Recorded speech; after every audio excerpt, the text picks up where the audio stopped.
Um dos acertos que eu ouço você falar muito, desculpa, Carol. Perdão, um dos acertos que eu ouvi você falar é sobre a Unipar. A Unipar que subiu 70% entre 2021 e 2022. Ela vem se valorizando no último ano, né? Ainda é um bom momento para se investir em Unipar?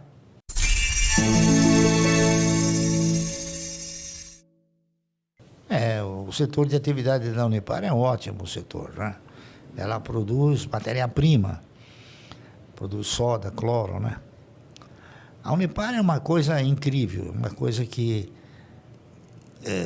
eu tentei, mas não consegui. A Unipar, nós chegamos a comprar a Unipar a 25 centavos. E nos preços de hoje, Barsi, você acredita que, mesmo com essas altas recentes de Unipar, ainda está um valuation atrativo para investir? Olha, eu diria o seguinte, não que a Unipar não seja um bom ativo para você investir, mas você tem ativos mais atrativos. Que estão mais baratos e são bons, né? Você tem papéis do mesmo segmento que custam menos da metade do que ela custa. Por exemplo, o Braskem. Entendeu? Entendi. Então, ela não é que chegou no ápice, não. Mas eu acho que existem outras oportunidades melhores. Barsi, não digo que o cara tenha que vender, absolutamente não, né? Tá certo. Agora uma pergunta que todo mundo quer saber, inclusive eu. Quais são as suas 5 maiores posições hoje na sua carteira? São essas que eu falei. É a Klabin, tá certo? A Unipar, que mais? A Taesa, a TRPL, CEMIG. Essas são, é uma configuração, assim, mais ou menos equânime, né? Um negócio que vai... Todas elas me dão um dividendo. Essa questão de diversificação. Eu estou aqui lembrando de ter lido algo que o senhor comentou sobre essa questão de tomar muito cuidado, né? De diversificar muito, de ter muitas ações. O que o senhor acha saudável ter na carteira? Por exemplo, eu acho que 15 ações, ou enfim, ou depende muito se a pessoa estuda as ações. Veja bem, as empresas, no caso. Em 1971, quando eu resolvi criar uma carteira de renda mensal, tá certo? Eu pensei da seguinte forma: se eu quero ter uma carteira de renda mensal, eu tenho que ter uma remuneração mensal. É isso? Se porventura eu comprar ações de uma empresa que paga dividendo uma vez por ano, eu tenho que ter ações de 12 empresas que pagam uma vez por ano, porque são 12 salários, né? Até tem um 13º, então 13.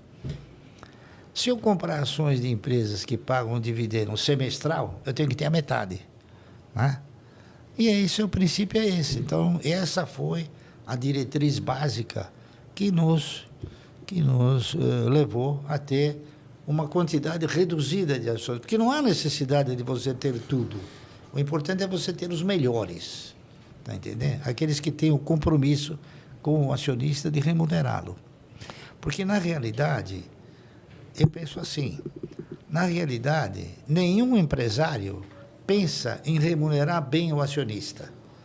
Todo empresário ele pensa em se remunerar bem. E você acaba junto no mesmo barco, sendo bem remunerado também. E falando em estratégia de investimentos, o que acontece, Barsi? As pessoas, nesse momento, elas estão assim: a bolsa tá barata, tá cara, quanto vale aquela ação? Pago R$5, pago 10. Para você, preço importa? Bom, o preço, evidentemente, ele é um dos componentes, não é isso? Ele é um dos componentes da decisão que você acaba tomando. Mas ele não é o único componente, não é isso? Ele, conforme disse, é um dos componentes. É preciso que você tenha o quê?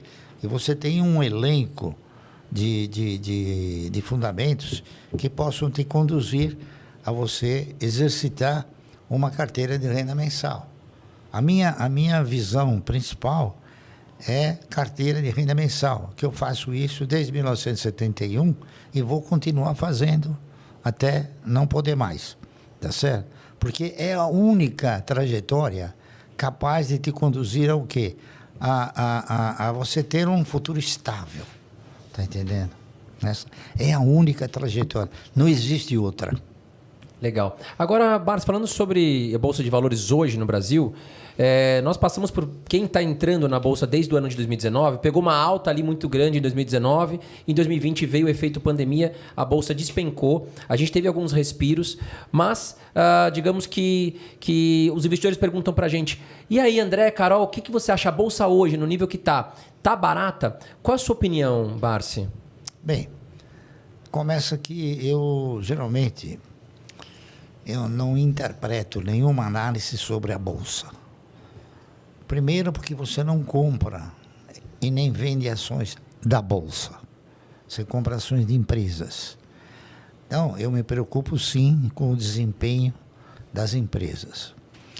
E você tem, nesse contexto todo de negociação, você tem boas, mais ou menos, e ruins empresas. O importante é você selecionar as boas e investir. Só que o pessoal interpreta que investir nas ações, investir no mercado, é coisa que talvez possa ser de um ano, né? Não é. O investimento é enquanto a empresa estiver gerando bons resultados. Eu tenho, por exemplo, ações de inúmeras empresas há muitos anos, né? Eu tenho ações do Banco do Brasil que eu comprei a 60 centavos, né? Então, o cidadão vai falar, pô, basta matar 36, por que você não vende? Porque não é um bom negócio vender. Ao contrário, está entendendo? Por quê? Porque o Banco do Brasil me dá sistematicamente dividendos. E o que importa numa carteira de renda mensal não é quanto ela vale, e sim quanto ela te proporciona de recursos. Porque o patrimônio, no meu conceito, ele contempla o ego. Oh, patrimônio. Mas ele não te põe dinheiro no bolso. O que te põe dinheiro no bolso é o dividendo, tá entendendo? Então, eu já aprendi e tento mostrar para as pessoas que, por exemplo, os camaradas compram uma ação por 1 e veio 90 centavos, ele não ficou pobre nem perdeu tudo. Houve uma oscilação porque o mercado ele é de renda oscilante, tá correto? Mas o que vale são aqueles recursos que você obtém através do quê? Através da distribuição dos resultados das empresas. Esse é o fator principal.